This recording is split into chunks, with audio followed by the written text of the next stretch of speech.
Good morning, everyone. Come on in, help yourself to some coffee and pastry. Welcome to the beginning of a series called Research and Teaching at UNLV.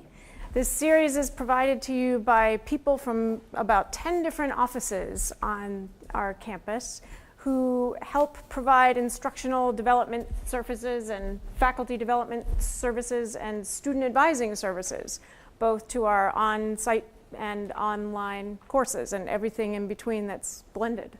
What we're going to focus on today, I should say that the schedule for the full event is available on the website, and the website is written on every handout that you have in front of you. You'll have 3 different handouts on your tables that we're working through today, and for those of you watching online, those are going to be posted on the website along with the recording of these sessions, and that will be true of the future sessions in this series as well. Today's focus is on research about students' learning, both nationally and specifically about students' learning at UNLV, and how we can apply that research to the way that we design class activities and assignments for students in our courses to promote their learning of crucial skills here at UNLV. I'm going to walk you through a sort of overview of what we plan to do today, and then we'll start working. I'll be providing you with an overview of UNLV faculty's strategies about what works in terms of assignments and class activities that they've used with students here. Then we'll look at some national research findings and some local research findings about students' learning with respect to class activities and assignments at UNLV. And then we'll engage in some exercises where you will apply those research findings to the design of class activities and maybe even a whole course syllabus. We'll start off by me reviewing some of the research findings, and then when I ask you to work in groups, you'll be working with some of the providers from around the campus from these 10 offices that provide instructional development help to faculty and students. They're sitting with you at your tables right now. And by the end, you will leave with some basic understanding of the state of research, both nationally and as it pertains to UNLV students. A draft assignment for an activity or an assignment in one of your courses, a set of strategies for designing future activities, and a plan for how you would sequence a whole set of class activities over a semester. So that's a sense of what we're setting out to do, the purpose, the task, or how we'll do it, and then the criteria, how we know that we've done it the way that we intended, that we've fulfilled our expectations. And that's an overview that we will come back to, that structure of purpose, task, and criteria. So first I want to run you through quickly some of the national research on students' learning. A big challenge in the research on students' learning and publications about that is that many of the publications don't make a direct link between what we know about how students learn and what we do about that when teaching in the classroom or designing an assignment that students would do out of the classroom. So this chart is meant to try to help close that gap. I'll tell you about a piece of a publication and then what that means for what we would actually do when designing a class activity. And this chart you'll find on the first page of your gray handout. And as we go through the different implications or methods of teaching, techniques of teaching, you'll notice a little number in parentheses on the right-hand column of the chart. And when you see a number in parentheses on the right-hand column of the chart, that shows you where in the handout, under which subheading, you would find some examples of how faculty have actually used that technique. So I'm not just telling you what the technique is, but I'm showing you some examples of how a few people have applied it. You can do it in your own way, but sometimes it just helps to see how a few other people have done it. So the first thing I wanted to mention is research by Peter Elbow that comes out of a writing pedagogy context. And what we take away from that as an implication for how to design a class activity or an assignment is that when you make an assignment worth a small percentage of a student's overall course grade, that's when they tend to be much more comfortable taking a risk or trying something uncomfortable or doing something creative that is new and different for them. And when the assignment counts toward a big chunk of their course grade, that's when they play it safe, and it's much harder to stimulate creativity. Richard Light's work from the Harvard Assessment Seminars, and I should say that these Each piece of research is listed on your white handout on the cover page, and that will go online with live links to the actual publications so that you could go read these in full. Richard Light's work points out to us the importance of providing an opportunity for students to try out doing something, to get some feedback, either from you, the instructor, or from a peer, a fellow student, and then try that thing again, incorporating the feedback. That doesn't mean, by the way, that you have to do drafts of everything and grade all the drafts. We'll get to that later. You can see how in the gray handout we've got several teachers who provide criteria to students in advance and then have the students apply those criteria to each other's drafts of things. Antony Gregorek and research by Kolb talks about learning styles. And these people divide learning styles usually into 4 parts, and they chart them in a quadrant. And those quadrants have different labels depending on whose publication you're reading, and labels that are different from each other. And labels, even though it's 4 quadrants, they don't correspond to the 4 quadrants of the brain. So there's a lot of variety in the way that people have studied learning styles, much of it useful. But what's useful for us, for our purposes today, is the idea that if you want to give every student in your classroom, online or bricks and mortar, an equal chance of doing well, you'll want to provide a variety of types of tasks and assignments that appeal to a variety of types of learners. So don't always teach to the type of learner that you are, or the type of learner that you want to have. Try to provide a variety that will appeal equitably to many styles of learners. Not only does that provide an equitable chance to everyone, it also helps those learners who think maybe the way you do, or think in a particular style. It provides them with a chance to deepen their understanding by forcing them to think in ways that may be a little uncomfortable, that help them master the material from a different perspective. Uri Treisman and Claude Steele have worked a lot on cultural aspects of learning. And they studied, in particular, the way that Asian students and African American students in the US learn calculus. What's useful about their findings for us is that we find in nearly all cases peer study groups or peer interaction, chances for students to interact with each other while working on building their skills.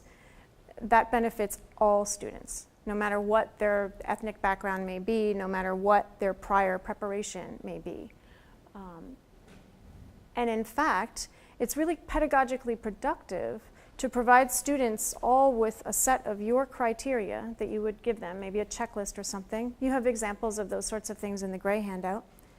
And empower them to apply your criteria to each other's work. It'll give students a chance to hear your criteria said or explained in a different way that might make more sense to them than the way you said it. So it's also a way of expanding your reach to different styles of learners. Again, the idea of a flexible format in designing assignments. And we've given you in example 1 in the gray handout just 3 ways of designing the same assignment, right? Benjamin Bloom's work and Felder's work also talk about sequencing the development of students' skills and their acquisition of knowledge over a period of time, so that you're not upfront asking them to do a complicated task that requires other kinds of skills for them to have mastered before they can perform that task. We want to build their skills in some sort of a sequence so that what you're asking them to do at the end of a term or in the middle of the term incorporates skills that you know they've already mastered because you've worked on those skills with them. Right? Gregory Colombe's work and Randy Bass's work, again, emphasizes this idea of providing feedback, both on the content or the ideas of a student's work and on the format of that work, and then providing a chance for the students to apply that criteria and try again. William Perry's work, again, the idea that students would acquire knowledge and skills in a sequence. So when you're giving them feedback, provide feedback that fits where they are now, that helps them get one step further in their development. It's pedagogically counterproductive to tell students up front everything you know that they could have done to make that work better. Because it's hard for them to pick out, okay, so what 1 or 2 things would I do the next time around to improve? Tell them the one or two things they could do to improve, and then have them focus on that in terms of their skill development over a sequence of time in a semester. And then again, provide students with criteria up front to enable their own self-monitoring. It empowers them to be better evaluators of their work and of their progress over time. And it's easier for students to critique other work than it is for them to critique their own work, just like it is for us when we're writing articles or producing experiments or publications or performances. It's much easier to critique someone else's work first to get how critique works, and then apply that to your own. And again, the idea of engaging students in applying these criteria. So we went out and surveyed a whole lot of UNLV instructors, and we asked them, can you tell us one challenge to students' successful completion of a class activity or an out-of-class assignment? And then tell us one or two strategies you've used here with UNLV students that are effective in helping them complete assignments.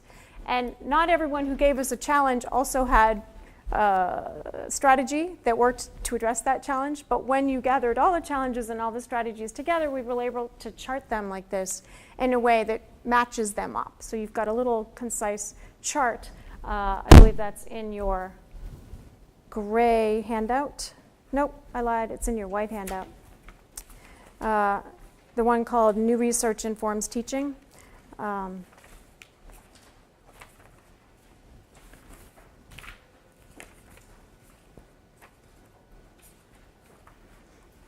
find this sooner or later.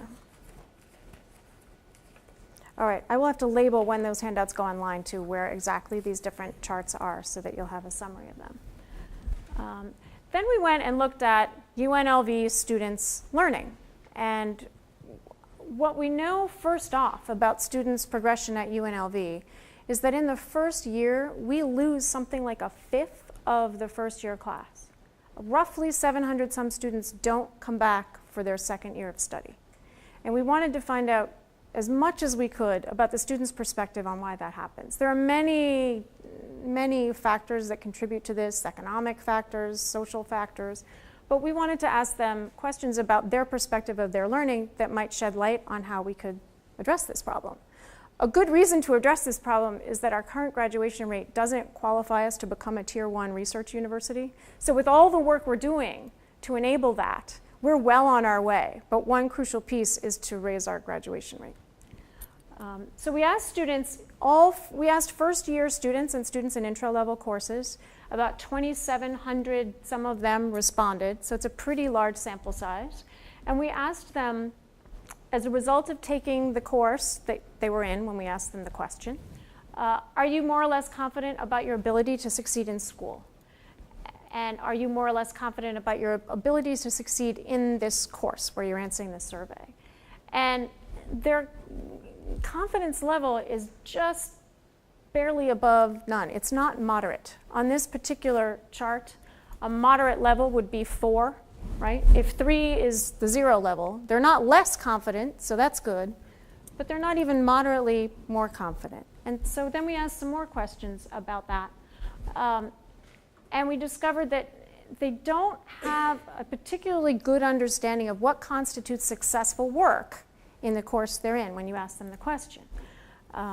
And they have a slightly better belief that their submitted work in the right-hand bar reflects their understanding, right? So that's good because it means they won't be arguing too much with us about grades. But it's sobering to realize that they don't really understand what constitutes successful work terribly well before they set out to do it or at the end of the class. We would like that left-hand bar to be a 5. We would want students to know ahead of time what is expected of them. Are you better or worse at recognizing when you need help with your academic work? They're not moderately better. They're not worse, but they're not even moderately better at knowing when they need help.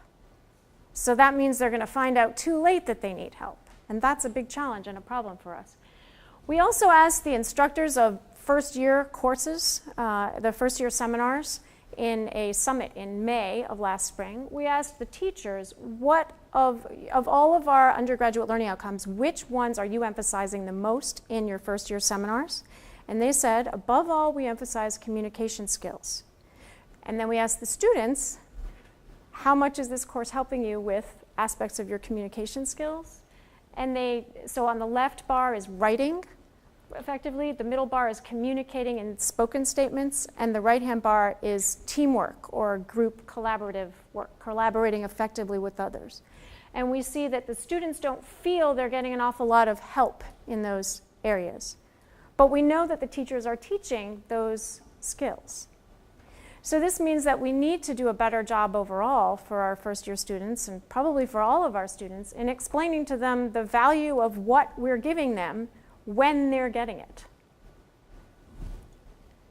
In a national study, there was one teaching method for doing just that that had a beneficial effect on students' learning. Students who were in courses where the teachers said they used transparent assignment design had higher answers to those kinds of questions where our students had particularly low responses. Now, transparent assignment design is actually a sort of simple concept. May not be the best possible name for it, but this is essentially what it means. Before students do any work, in class or out of class, before they apply themselves, we tell them up front, what's the purpose of what you're doing? What skills would you gain? What knowledge would you gain? What's the benefit to you of doing this assignment? Then what's the task? What steps are you supposed to take to do this particular thing? And the criteria for success. Before you start, how are you going to know that you're doing this well as you're working on it? And you'll see that we've given you some examples in parentheses. Those correspond to sections of the gray handout where we see different ways that faculty apply that kind of information, that they share that kind of information with students. I have a question. Yes. Was this at the very first of the course, before anything takes place, or before each assignment? This is before each activity, right? The way that I introduced this whole session, like what are we doing, how are we doing it, how do we know if we did it well, right? That's it. And in the national study, we didn't tell people to necessarily write this down the way that we have it written down as a template, right, as an example in the gray handout. We didn't tell them to write that down like it's written on page 12 of the gray handout. We just said share this information with your students before you ask them to work on anything. So some people did it orally. Some people did it in written form as a cover sheet on an assignment. Some people did a combination of both. But when instructors share this information with students at their own discretion, we get beneficial results for the students' learning. So when would you want to do this? In our study, we noted that teachers who said they did this all the time had better student responses than teachers who did it just once. What we do know, based on research on how people learn, is that if you want students to really master a concept or a skill in your discipline, you want to give them a chance not just to receive the information about that from you, but to try it out, to do something with that information, to apply it, and then also to reflect on how are they learning it, right? And every time the concept is really crucial for students to understand, you'd want to give them opportunities to apply it in those 3 ways, to access that concept in 3 ways. So let's take a look at some sample assignments and apply these ideas, the purpose, task, and criteria. And you'll be sitting at your table with people who can help you think about this. In your white handout, I'd like you to take a look at let's take a look at sample B, because that turned out better in this photocopy.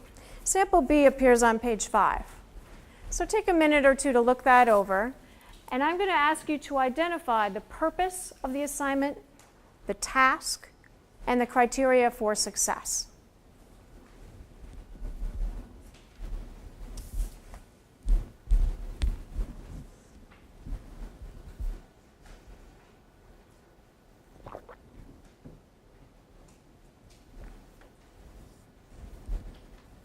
Sample B, page 5, white handout.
So a student looking at this assignment might feel interested. It's sort of a fun assignment. It's got some humor to it. It's got some creativity to it. So it looks like a pretty good assignment. But what's the purpose of this assignment? How is a student going to know the purpose? Why are they doing this? What is the benefit to their learning? It doesn't say. As a teacher, could you maybe deduce what would be the purpose of this assignment? Why is the teacher having a student do this? What do you think? Yeah. I think it would be to understand what the purpose of each physiological part of the brain controls what activity and how that would limit the individuals in communicating with those. Yes, I think that's a really fair assessment. That in an intro psychology course, it's called Psychology 100, this is an exercise that would get students to understand what functions different parts of the brains perform. Yeah, I think that's a really fair assessment. How about the task of this assignment? So yeah, the task is a little clearer, right? What students are supposed to do, that's in here. In my totally unmethodical survey of various kinds of assignments from different courses at UNLV and at other institutions where I've been, the task part of the assignment is the one that's usually there on the piece of paper. The task is what's defined, what to do, how to do it. But the purpose and the criteria are usually missing. How about in this assignment? Do you know, if you're a student, how do you know if you're doing it well? How do you know if you're fulfilling the teacher's expectations? You can't really tell, right? Or support your argument with material from the lecture and your readings. So there's an indicator you should use, evidence, that's right. But there's not a lot more advice than that about how the student might self-monitor along the way to know if they're spending their time productively to do what you would expect it, and if they're mastering the kind of learning of knowledge to the discipline and skills that you wanted them to master. So looking at the gray sheet and the strategies, right? The gray sheet is the one with the little chart on it and the 6 kinds of methods with examples. It's called Examples, Time-Saving Best Practices. What kinds of best practices might you use to improve this assignment? And when I say improve, I mean improve it in such a way that students know the benefit of what they're learning from this assignment.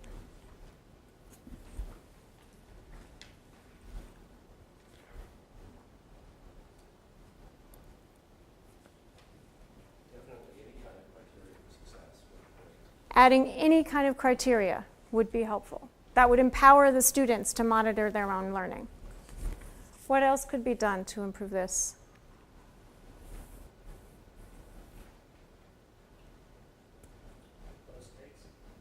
Yeah, for UNLV students, maybe making this a low-stakes exercise where they could exercise a lot of creativity and take some chances and try something that's new. They're applying new knowledge. The date of it implies that this is an early in the semester kind of assignment. So making it a low-stakes assignment would be a good way to encourage that kind of intellectual activity in a safe way, so they could get some feedback then and learn to do better for the next assignment that might count for a lot more of the percentage of the grade. All right, let's take a look at assignment D among yourselves at your table. Sample assignment D. Just talk with the people at your table. Some of them are fellow instructors, some of them are instructional development providers, and see if you can go through and pick out the purpose, task, and criteria, and how you might improve this assignment to make those things clearer to the student. I'll give you 5 minutes for that.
I can see that most of you are already moving on to the strategies or how would you improve this assignment to boost UNLV students' learning. So let's think a little bit about that. Where do you find the purpose in this assignment? How could you make that purpose clearer? Thoughts on that? Well, Sue found it in 4. It says to help you make an informed decision about the major career you are considering. Right. And this table back here, I saw you folks also looking through, you found some instructions embedded in the assignment. Where did you find? Well, for example, the very first one, select professional from your perspective.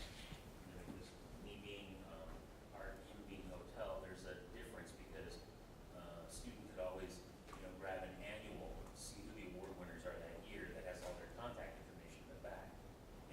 That I would provide to my students. However, For us, it's much more difficult because we're talking, everybody wants to be Steve Wynn. Exactly. So even, Access to that, so how do you find the people at an award right, level? right. So the process of how you would do this task isn't as clear, even though most of the assignment seems to focus on the task. But how would you select that individual? You're right, that could be clearer. And then in terms of criteria, do you find embedded there any guidelines for how the student would know if they're doing this well?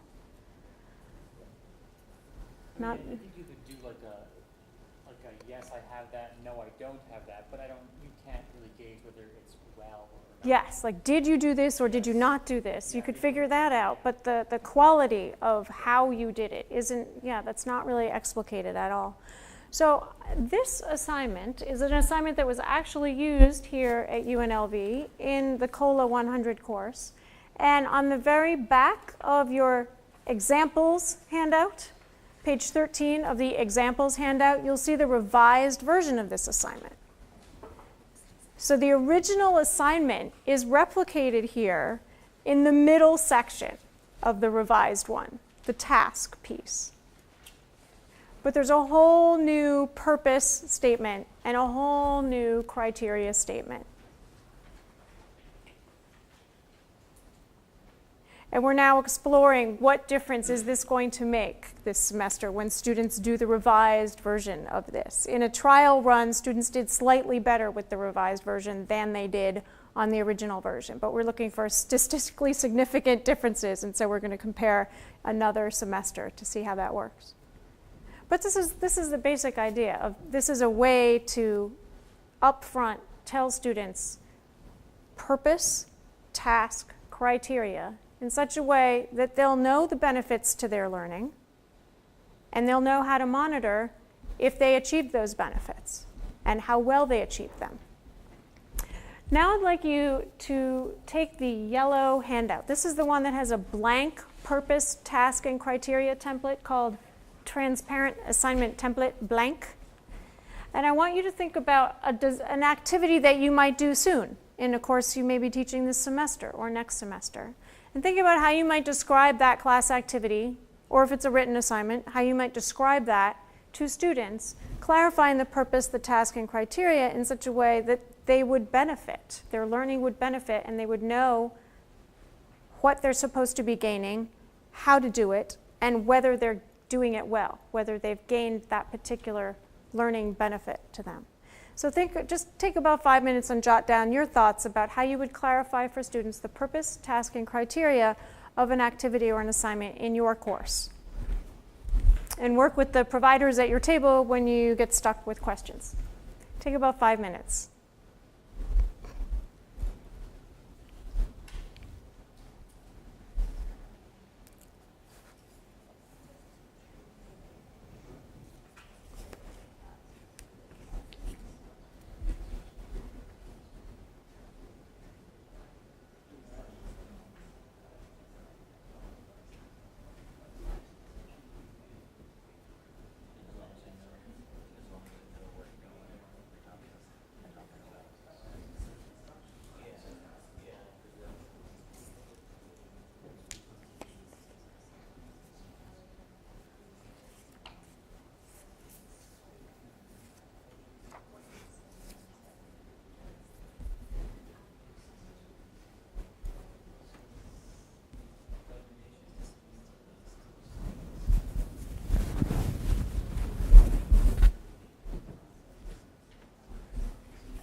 hard about purpose, task, and criteria, and I would encourage you to just take about 1 more minute using the examples handout, the time-saving best practices. Look for any strategies you might now use on this particular activity or assignment to make it even better than your draft already is.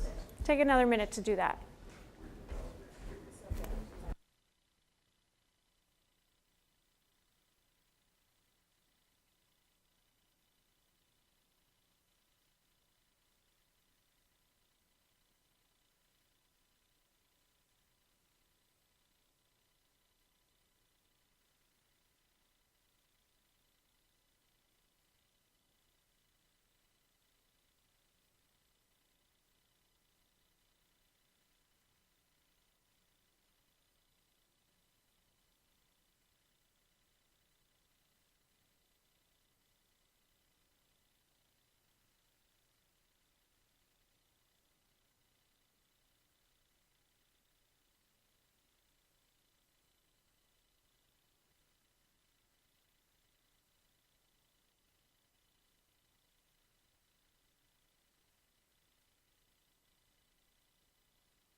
Okay, so you may not be finished. I don't expect that you are.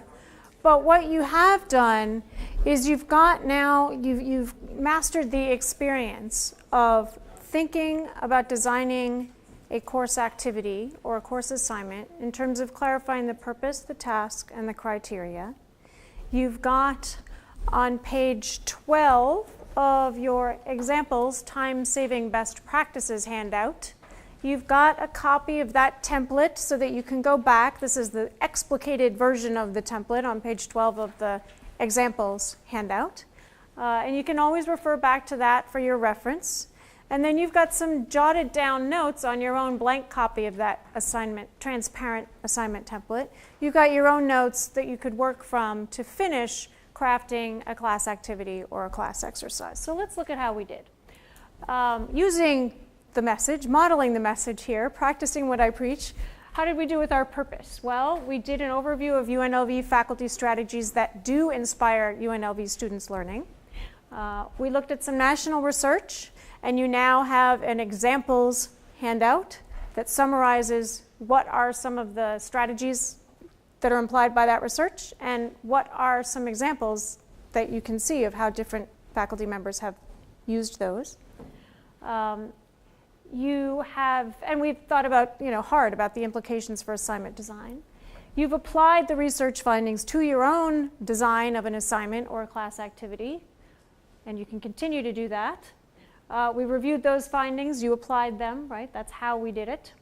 And now you're leaving with an understanding of the state of the research nationally, summarized, a draft assignment or activity for a course you're going to teach, and you've got a concise set of strategies for designing the kind of class activities that inspire UNLV students' learning.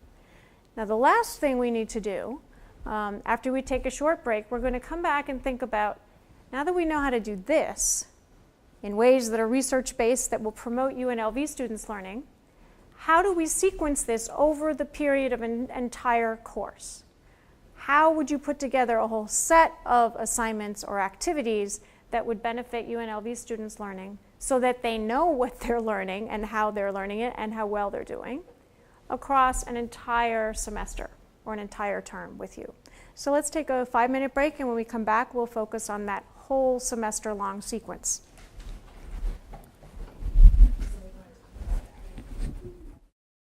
Work together this morning. So now we're going to be looking at how you would apply these research findings to the sequence of activities or assignments across an entire semester. The research that we looked at in the first part of the morning is summarized in the examples handout that you have, the examples : time-saving best practices. And the pieces of that research that are particularly relevant for this part of our exercise are Benjamin Bloom's work and Felder's work, the idea of a sequence of building skills over time, right? Each skill the simplest skills, starting with those and then building to the more complex compound skills. And I believe you've got a copy of Bloom's taxonomy of educational objectives in one of these handouts, and it should be in section 2 of the examples handout. And it is on page 2, section 2. We'll be looking also at the idea of, that comes out of William Perry's work, of targeting the feedback to the phase of development that the student is in. Give them the feedback where they are to help them get that next step better. Don't tell them everything they could do better all at once. It's counterproductive. And then again, explicating the purpose, task, and criteria of everything you ask the students to do. So these are the 3 pieces of research that will be particularly relevant to us for this part of the exercise. And we looked at how, in a national study, explicating the purpose, task, and criteria of students' work before they do it benefited students' learning in exactly those areas where our UNLV first-year students last year indicated a low level of learning or a low level of competence. The way that we're recommending that we try to do that across the campus this year is just by explicating for the students up front the purpose, task, and criteria of any task, of any exercise we ask them to do. Every time, whether it's an in-class exercise, an online exercise, an out-of-class exercise, right? They should know purpose, task, and criteria for success up front before they do any work. And we have asked across the campus for faculty and instructors to try this. We have all of our instructional developers in about 10 different offices recommending this. We have student advisors, academic advisors, and student life kind of advisors and coaches recommending this kind of thinking for students. We have deans and executive teams thinking about how do you design a whole curriculum this way.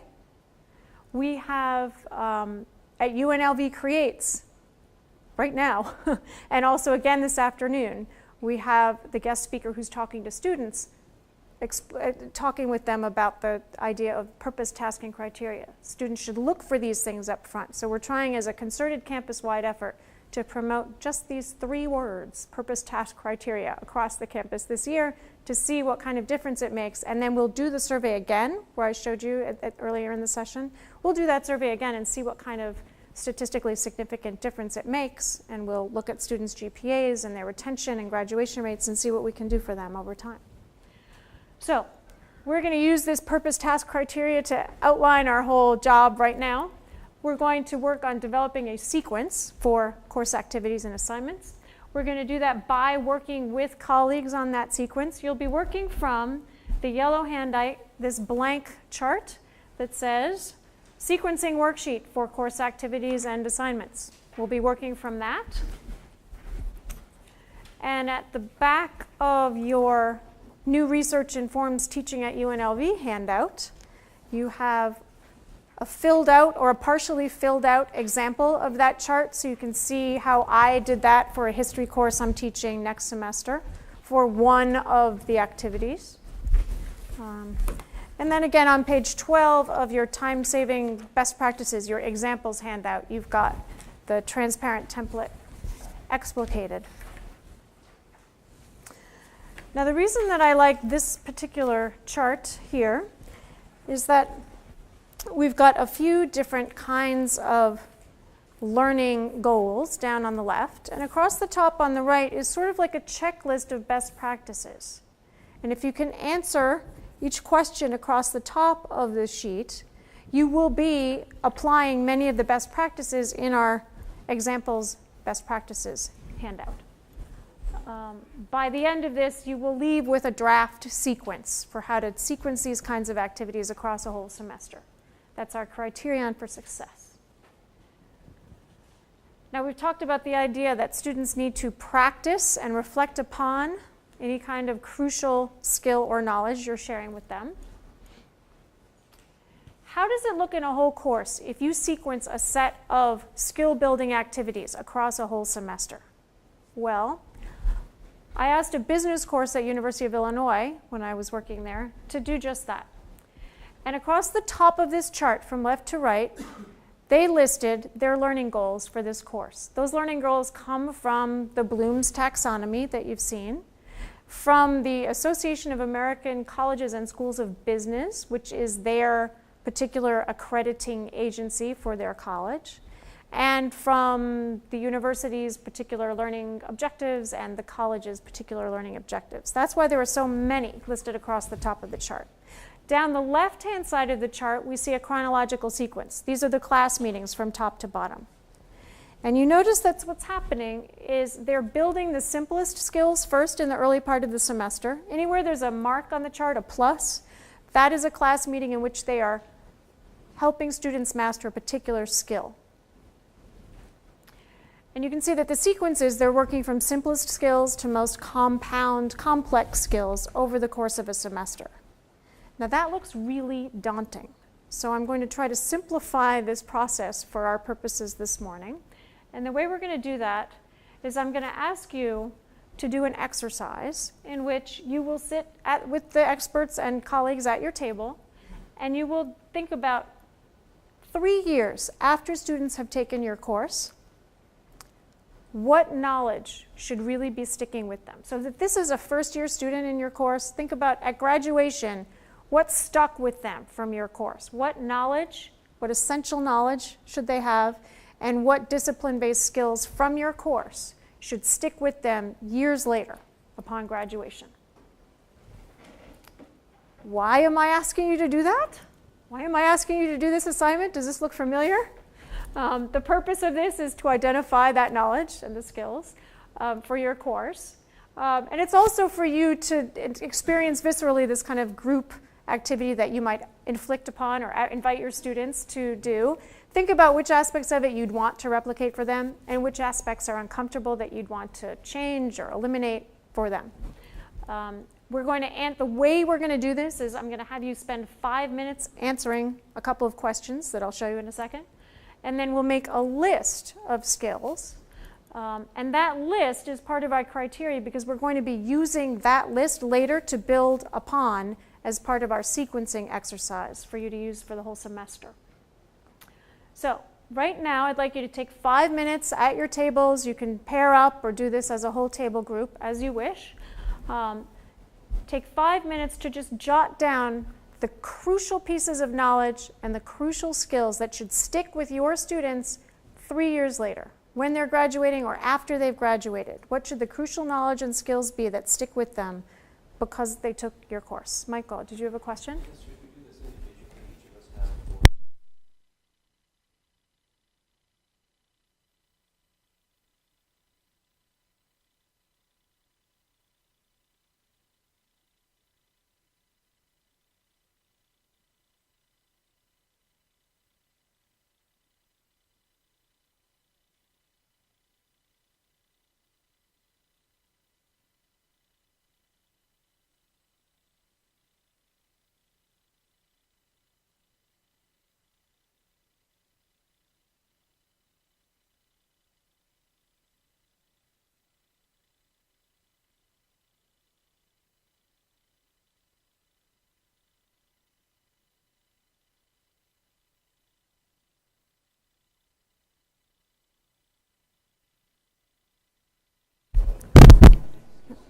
That's good.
Okay, I'd like to hear now, what are some of the skills and knowledge that are up near the top of your chart? The simplest kinds of skill and knowledge that you want students to retain years after taking your course? What were some of the simpler ones? Can we hear a couple of those? Yeah. For my research methods course, I want them to be able to just identify and remember major research strategies as well as sampling strategies.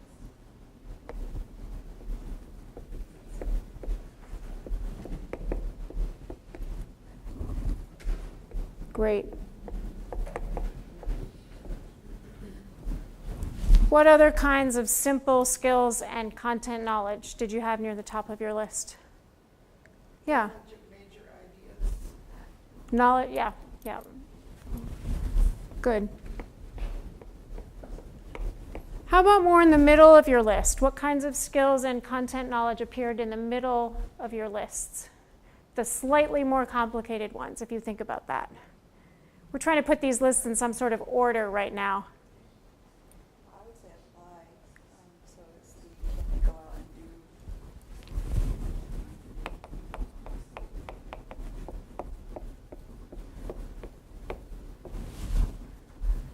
Other kinds of skills that were a little more complicated that are on your list? Yes? Evaluate the effectiveness of a post-harm reduction strategy. Wow, I like that. Evaluate. Okay. Any other kinds of skills that are missing? What knowledge or skills are on your lists that are missing, that are not somehow represented here? Melissa? Critically thinking about other people's works and whether or not it's producing the information we want.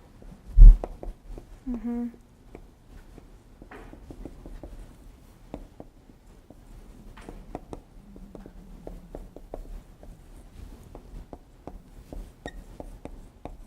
What else is missing right now that you've got? Yeah. Synthesize. Good. Add together your knowledge and what you've learned in the years since. Anything else that's missing? Yes. Creating something. Nice. And in fact, so when you look at that Bloom's taxonomy chart on page 2 of the examples handout, you'll see the original kind of, the reason I chose this chart, I'll explain to you now.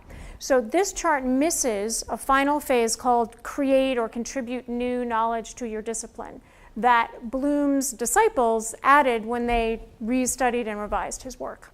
The reason I like this particular chart is that when you look on the right-hand column, in the little column that's called assignment cues, you'll see words that you can use when you're creating an activity or explaining an activity that will cause students to do the kind of behavior that is listed on the left-hand side of the column. So you have sort of trigger words that will cause students to perform these kinds of intellectual exercises.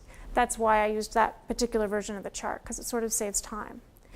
Now, if we look at this, we can come up with what I'm trying to do is boil this down to an even simpler kind of trajectory now. If you look at page 10 on the back of your new Research Informs Teaching at UNLV handout, you'll see that what I'm doing is sort of this.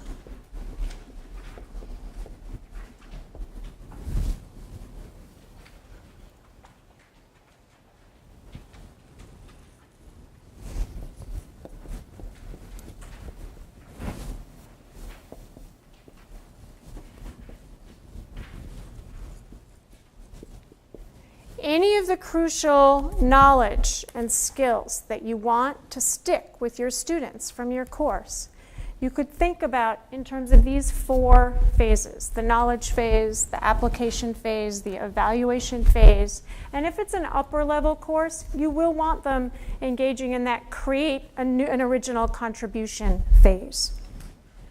So this is sort of what those phases look like. This number was reformatted for some reason to a 1, but that's that 4th phase, the invent or create phase. And you want to think about, do you have to provide feedback every time a student is working inside of one of those skill sets? The answer to that is probably not. You definitely want to give some instructor feedback at the beginning in the first phase to make sure students are on the right track and you can identify any problems before they become big ones. You definitely want to be providing a professor's response, your own response to students' performance in the last phase, and somewhere in the middle. But also in the middle, you can provide students with your criteria for them to apply to looking at each other's work and providing feedback. And that's a real time saver for you, and it empowers the students to become better self-evaluators. So, now I'd like you to turn to the yellow chart that says sequencing worksheet for course activities and assignments. You've seen the way that I filled out one row of this chart by looking at page 10 of the new research handout. And I want you to pick one row, one skill or knowledge area in the chronological sequence where you would answer all of these questions across the top for a single course activity or single assignment. Now, the assignment that you just drafted, you could probably answer questions about that one fairly easily. So I would encourage you to use maybe a different assignment. If you drafted an early assignment, then try a later one. Or if you drafted a later activity, then draft an earlier one. But if you can answer all of these questions, that's almost like a checklist that matches up with our examples, best practices handout. So this is a shorter way of assessing whether you've got a well-designed activity that clarifies the purpose, task, and criteria for students. And then later you would be able to fill out this whole thing and leave with a kind of draft for a whole semester. Now, what part of this should I explain better before we get started? Was there a question back over here? On your earlier thing, you said you have peer evaluation or something about peers. How do you envision that happening in the classroom? Is that a thing that you're working in groups and their partners give them peer feedback? So on part 3 of the gray handout, the examples handout, time-saving best practices. If you turn to part 3, which begins on page 5, you will see examples from different disciplines of how different faculty members have provided those criteria up front. I happen to like the one that appears on page 3, right, as a way for, it's a sort of checklist. Because I'm a historian, that makes sense to me. But the chemistry lab checklist might make sense more to a scientist. The design criteria on page 3 might make more sense to an engineer or to someone in business. For peer feedback. Okay, so then turn to page 9 of this same handout. Section 5, the self and peer group evaluations. So I've got several different kinds of guidelines that you could share with students. These are on pages 9, 10, and 11. So it's like a checklist of questions that students would apply to each other's work. The question is, how are they doing that? Are they working in groups or they're passing their papers to other people? So this could happen they could do it as peers outside of class. They could do it as pairs inside of class. Or if you want to do it as a group, then we've got a little rubric for how members of a group would all provide feedback on each other's performance. That's on page 11. So this could happen in class or out of class. And these are just a few models of how different people have done it, but of course you would need to adjust that to suit what you're doing in your class.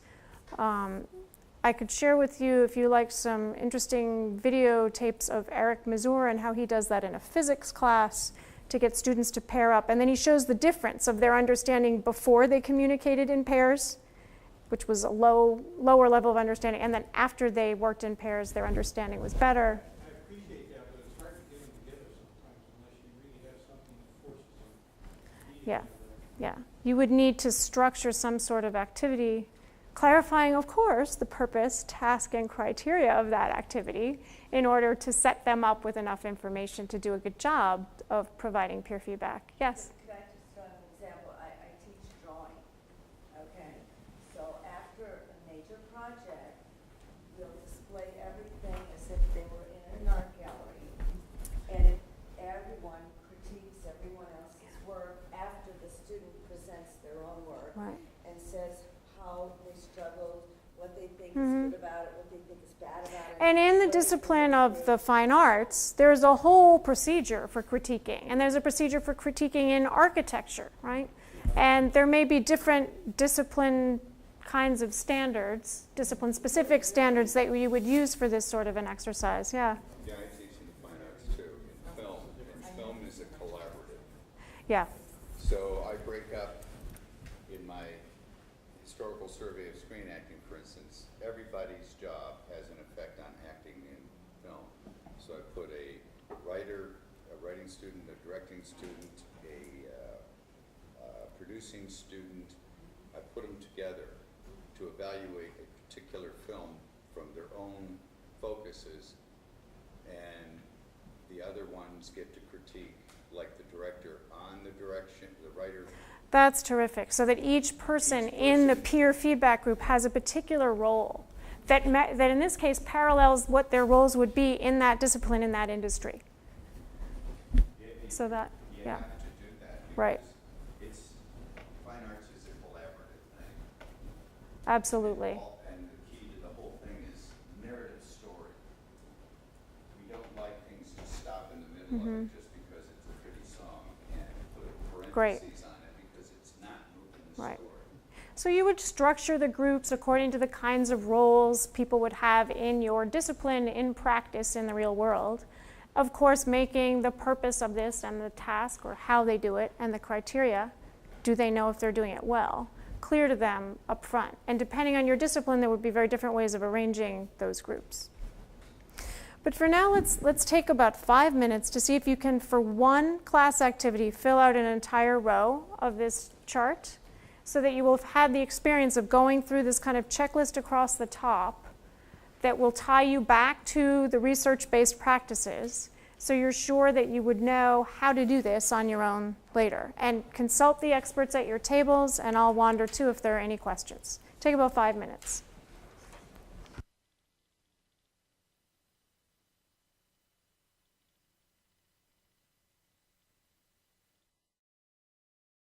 Chart, this sequencing worksheet for course activities and assignments, but you've had some of the experience of how to do that so that you go off now and complete that. There was one question that came up as I was moving around the tables that's worth addressing for everyone, and that is, do you want to show students an example, like not just the checklist, but an example of good work? And I would say, just looking at anecdotally how this has worked in many faculty members' experience, a checklist is very helpful. An annotated example is very helpful. But just an example without annotation to show why it's a good piece of work and how it's a good piece of work, just giving the example of good work can lead to students just copying that example, because they're not yet able to distinguish what about it is good, what about it meets your criteria. So I'd say give them the criteria with no example, or give them the criteria with an annotated example would be. And you've got an example of an annotated example in the examples time-saving best practices handout, section 4, page 8. You've got an example of an instructor who, for a science paper, went and annotated on the left-hand side of it what about this was a good example that lived up to her criteria. So now let's review. How have we done according to the purpose, task, and criteria that we set out to do in the beginning? You've got some knowledge of UNLV faculty strategies that work in designing class activities and assignments for UNLV students. We've reviewed some of the research findings. We've applied those findings and their implications to the design of activities for your courses. And we are leaving with an understanding of the state of research, some draft assignments for your courses, a set of strategies and examples in the time-saving best practices examples handout that you can refer back to. And you've got a plan for sequencing assignments and activities over the course of a semester. Now, it's a draft plan, just like you've got a draft assignment, but you've now got the materials to begin promoting this idea of a clear purpose, task, and criteria that are always transparently, explicitly clear to UNLV students at the outset of their work on your course projects. I'm happy to hang around and answer any last questions. You can keep working with the experts and colleagues at your tables, and I encourage you to take home some extra coffee or pastries back to your offices to your colleagues. Thank you very much. And I look forward to seeing you at some of the future events in this research and teaching series. Thank you.